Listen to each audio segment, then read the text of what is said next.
Pemirsa, Badan Pusat Statistik mencatat neraca perdagangan pada Januari 2021 mengalami surplus sebesar 1,96 miliar dolar Amerika, di mana surplus tersebut terjadi akibat nilai ekspor yang lebih tinggi mencapai 15,20 miliar dolar Amerika.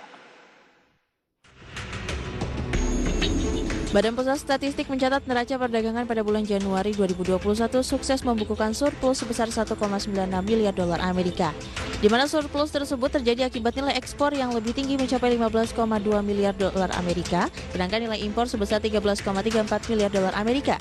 Direktur Riset Core Indonesia, Peter Abdullah, mengatakan bahwa perolehan surplus pada kali ini terjadi di tengah penurunan impor akibat pandemi COVID-19. Untuk itu, dirinya berharap saat situasi pandemi berakhir, permintaan konsumsi dan industri manufaktur akan kembali bangkit.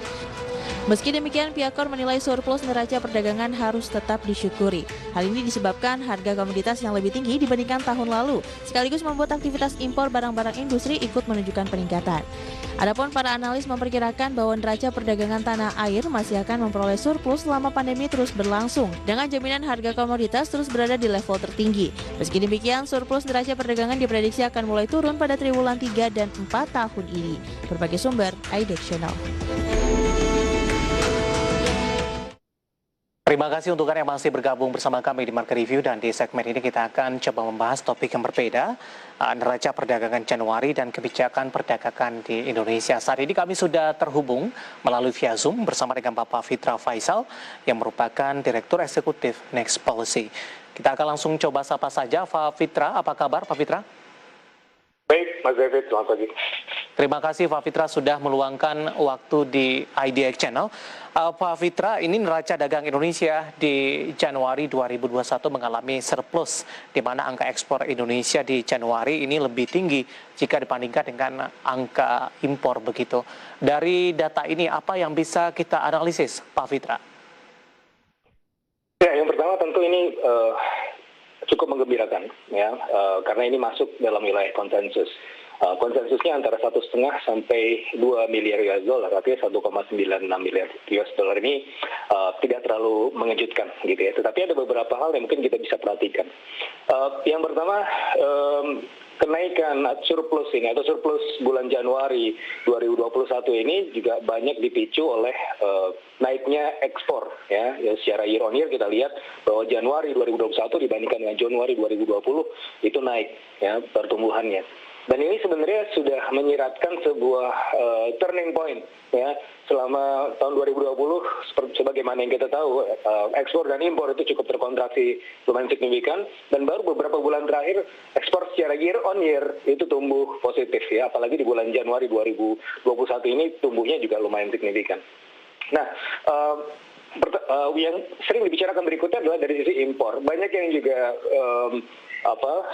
melihat bahwa penurunan impor ini adalah tanda atau bukti bahwa perekonomian kita belum sepenuhnya pulih.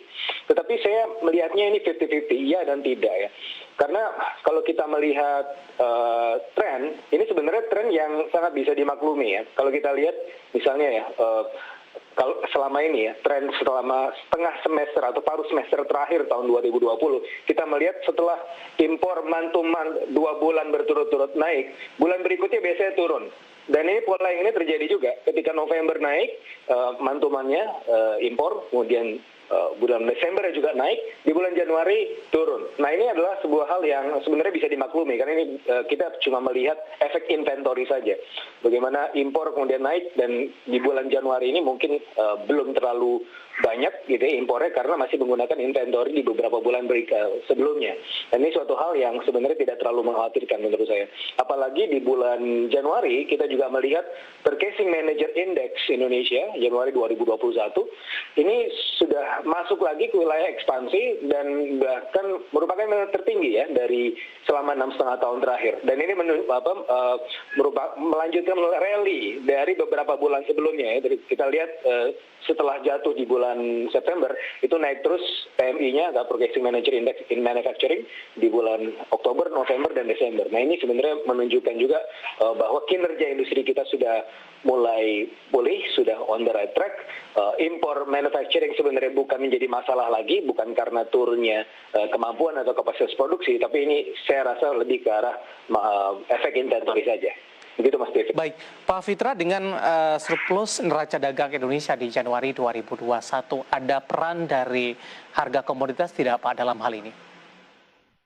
Ya, harga komoditas masih cukup berperan ya, karena ya ini kita lihat tren paruh semester 2020 itu kemudian turut kemudian mendongkrak ekspor kita juga. Tetapi di sisi yang lain kita juga melihat buah dari hilirisasi nikel di awal tahun 2020 dan hilirisasi beberapa produk-produk tambang dan komoditas ini sebenarnya mulai kelihatan ya. Tapi yang paling signifikan tentunya di nikel ya, di mana ketika kita melakukan hilirisasi nikel, ekspor besi nirkarat kita itu meningkat ya, karena kan besi nirkarat ini atau stainless steel merupakan turunan keempat dari nikel gitu ya, dihilirisasi kemudian kita bisa kemudian memix sendiri, dan sekarang kita menjelma menjadi salah satu eksportir terbesar dari besi nirkarat ya setelah China.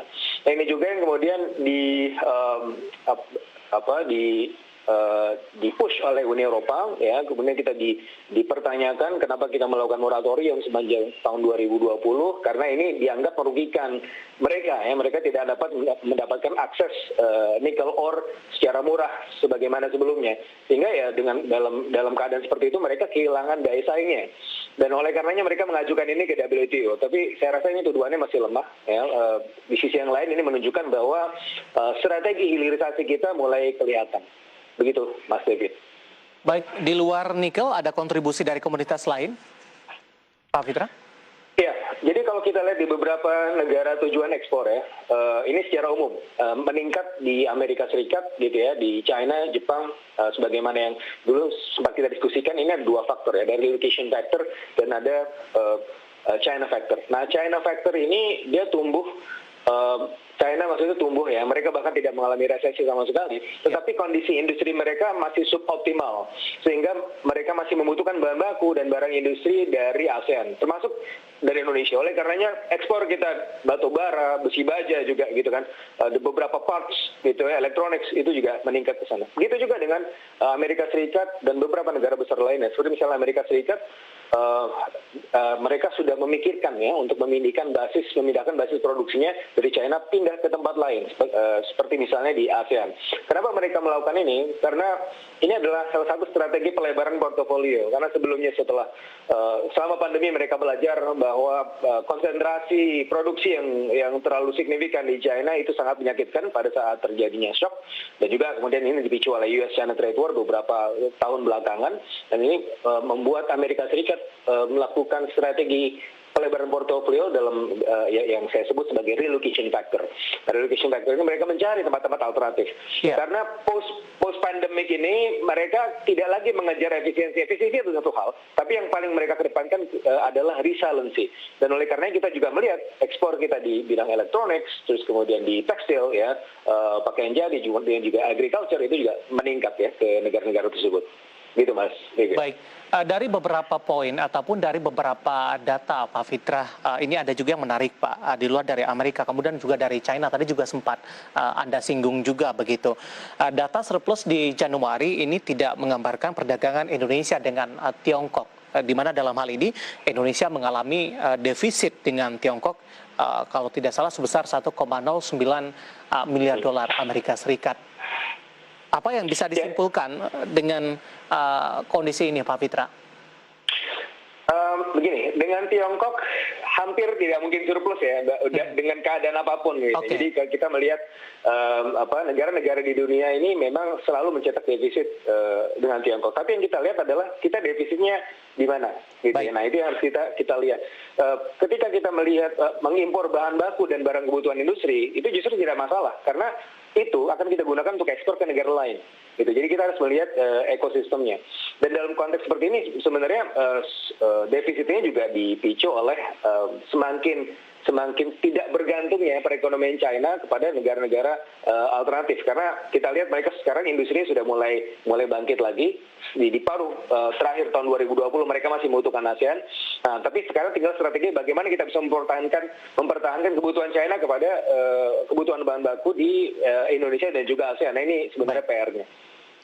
Pak Fitra, menarik, kita masih punya satu segmen lagi. Di segmen selanjutnya nanti kita akan coba bahas bagaimana tren neraca dagang di Indonesia, proyeksi di 2021 terkait dengan perkembangan terkini saat ini dari pandemi, vaksinasi, ataupun dari beberapa aspek lainnya. Nanti kita akan lanjutkan, Pak Fitra, dan Pak Pemirsa, telah bersama kami. Market Review akan segera kembali sesaat lagi.